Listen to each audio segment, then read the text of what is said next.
हमने कहा कि केवल पढ़ने से सिलेक्शन नहीं होता। हमने कहा कि गुरु के कसरत करने से चेला पहलवान नहीं होता। हमने कहा कि 140 से ज़्यादा स्टूडेंट ऐसे पीसी ग्रुप में हैं जिनका सिलेक्शन केवल 1 नंबर से या 2 नंबर से 2025 में रुक गया था, जिनको एमबीबीएस नहीं मिल पाया। वो इस बार 2026 में अपनी किस्मत आजमाएंगे, नीट को फोड़ेंगे, जीएमसी का दरवाजा खोलेंगे और एक सीट बुक करेंगे, डॉक्टर बनेंगे, एमबीबीएस बनेंगे। सरफरोशी की तमन्ना अब हमारे दिल में है, देखना है जोर कितना बाजुए कातिल में है। 3 मई को दूध का दूध, पानी का पानी हो जाएगा। हेलो मेरे प्यारे बच्चों, मैं पीसी सर, आपका केमिस्ट्री मेंटर। गरीब बच्चों के पढ़ने का एक उम्मीद है मेरे भाई, ये पीसी ग्रुप है, हर कोई इसका मुरीद है। हम बात करने चल रहे हैं चूंकि अब मात्र 1 सप्ताह का समय बचा हुआ है और 1 सप्ताह में आपको क्या क्या कैसे कैसे करना चाहिए। क्योंकि अभी कुछ बच्चे बोल रहे हैं सर थोड़ा सा फिजिक्स में बचा है उसे कवर कर रहे हैं, सर थोड़ा केमिस्ट्री में कुछ बच गया था इनऑर्गेनिक में, ऑर्गेनिक फिजिकल में उसको कंप्लीट कर रहा हूँ, बायो में सर कुछ पोर्शन छूट गया था, इकोलॉजी जेनेटिक्स से सब कंप्लीट कर रहा हूँ। भैया मत पढ़ो, मत पढ़ो, पढ़ने से सिलेक्शन होता ही नहीं। तुम फालतू पढ़ाई के पीछे पड़े हुए हो। जब साल भर से मैं चिल्ला रहा था बेटा पढ़ लो, बेटा पढ़ लो, बेटा पढ़ लो, तब तो तुम पढ़े नहीं। अब 1 हफ्ते का समय रह गया, तब तुम्हें पढ़ने का धुन सवार है। नहीं मैं तो पढ़ूंगा, बाई वहीं मोड़ लिया, एकदम नहीं बैठ गए, रात रात भर मैं तो खत्म करके रहूंगा फिजिक्स। नहीं कर पाओगे।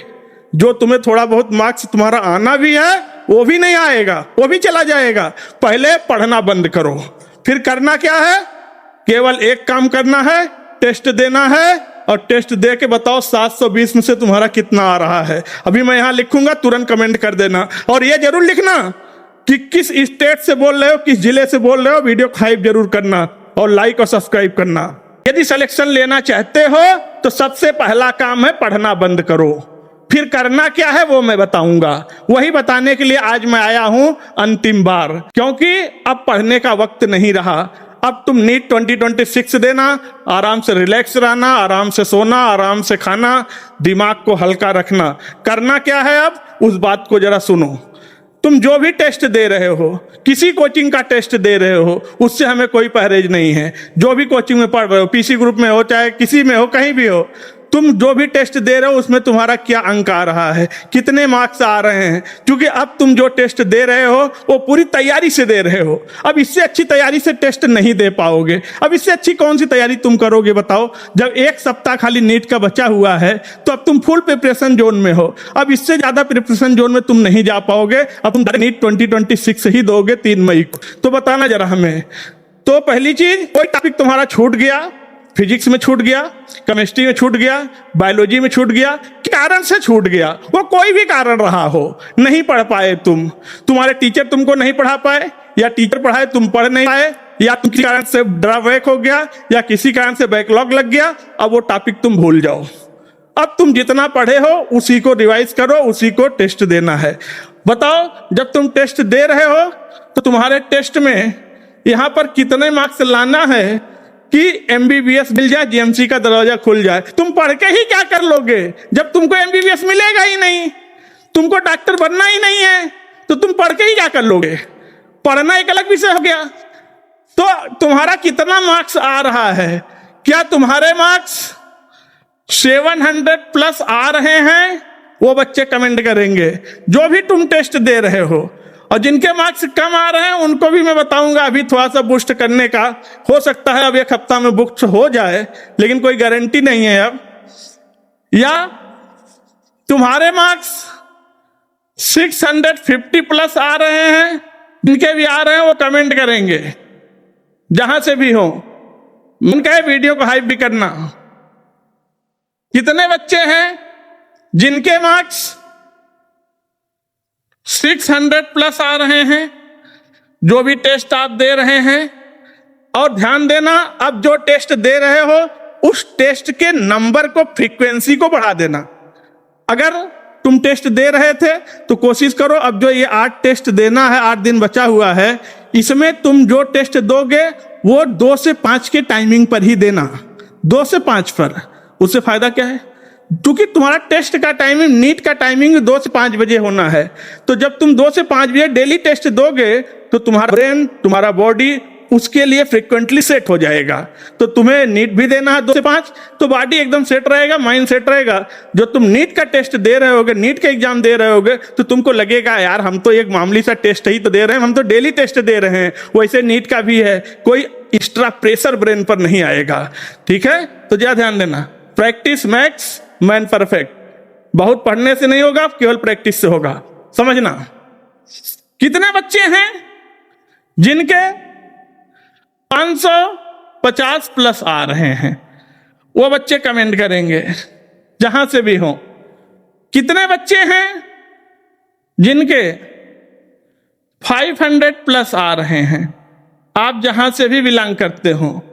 कितने बच्चे हैं जिनके 450 प्लस मार्क्स आ रहे हैं?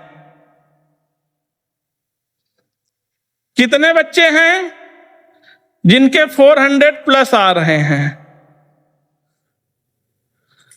और कितने बच्चे हैं जिनके 350 प्लस आ रहे हैं?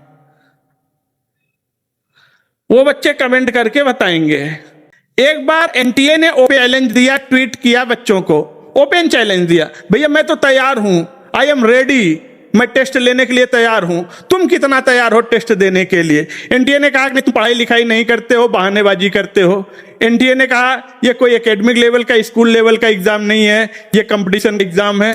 एनटीए ने तुम्हें खूब धमकाया, खूब समझाया, अलर्ट किया, और फिर अगले दिन फिर से एनटीए का ट्वीट आ गया, थोड़ा सा नॉर्मलाइज हो गया। नहीं बच्चों ऐसा करो, तुम लोग थोड़ा पढ़ाई पर फोकस करो, मार्क टेस्ट पर ज्यादा ध्यान दो, क्योंकि जितना ज्यादा टेस्ट दोगे उतने ज्यादा सिलेक्शन की स्थिति बढ़ जाएगी। हमने तुम पहले से कहा कि चल रहे हैं कि तुम हर वैरायटी के क्वेश्चन को लगाओ, चाहे वन लाइनर क्वेश्चन हो उसको भी प्रैक्टिस में रखो, असर्शन रीजन को ध्यान दो, फिल इन द ब्लैंक ध्यान दो, मैचिंग ध्यान दो, लेबलिंग ध्यान दो, डायग्राम वाले क्वेश्चन भी सॉल्व करो, हर वैरायटी के। क्योंकि एनटीए जब पेपर सेट करता है तो कुछ न कुछ शौक दे देता है, क्योंकि वो टाइम ज्यादा कंजप्शन कराना चाहता है, वो टाइम टेकिंग क्वेश्चन रखना चाहता है, ताकि बच्चों का टाइम जल्दी खत्म हो जाए और आगे जो सरल क्वेश्चन रहेंगे तुम वहां तक पहुंच ही नहीं पाओगे। कर रहा है प्रैक्टिस सेट के लिए, हो सकता है वो केमिस्ट्री के क्वेश्चन की कुछ वैरायटी बताए, हो सकता है फिजिक्स की वैरायटी बताए। अभी 8 दिन का समय है, क्योंकि एनटीए कब किस तरह का खेल खेलेगा ये किसी को पता नहीं होता है। इसलिए हर एंगल से तैयार रहना होगा तुम्हें 3 मई को पेपर को फेस करने के लिए। पेपर टफ भी हो सकता है, पेपर आसान भी हो सकता है, पेपर मॉडरेट भी हो सकता है, पेपर हाईली टफ भी हो सकता है, 2025 की तरह कुछ भी हो सकता है। मेंटली प्रिपेयर्ड होना चाहिए, और जब तुम मेंटली प्रिपेयर्ड रहोगे तो तुम पेपर को फाड़ के रख दोगे। इतना क्वेश्चन हर पेपर में होता है, किसी प्रकार का पेपर हो, कितना टफ पेपर हो, इतना क्वेश्चन उसमें आराम का रहता है कि तुम्हें सिलेक्शन निकाल जाओ, डॉक्टर बन जाओ, सीट बुक कर पाओ। बहुत अच्छी रैंक तुम्हारी नहीं भी आए वो अलग बात है, लेकिन तुम्हें सिलेक्शन मिल जाएगा, ये पक्की बात है। हैं पेपर को देखते ही तुम्हारी हार्ट बीट बढ़ जाती है। अरे राम, मैंने क्या पढ़ के आया था, मैं साल भर से क्या पढ़ रहा था, पेपर में क्या आया, कुछ तो मैच ही नहीं कर रहा है। हम जो पढ़ रहे थे वो तो पेपर में कुछ है ही नहीं, पेपर में बिल्कुल नई चीज है। तो साल भर तुम क्या पढ़ रहे थे? क्वेश्चन इज दिस, तुम पढ़ कुछ रहे हो, पेपर में कुछ आ रहा है, कोई तालमेल नहीं है। तालमेल बैठाने के लिए ही तो बोल रहे हैं, केवल पढ़ने से सिलेक्शन नहीं होता। केवल पढ़ने से सिलेक्शन होता तो सब पढ़ रहे हैं, जितने फॉर्म डाले हैं सब पढ़ रहे हैं, सबका सिलेक्शन हो जाता। फिजिक्स में, केमिस्ट्री में, बायोलॉजी में कोई भी नया टॉपिक मत पढ़ना, छूट गया। अब तुम्हें केवल टेस्ट देना है, उन्हीं का रिवीजन करना है, बार बार रिवीजन करना है, और एनसीईआरटी को फोकस करना है।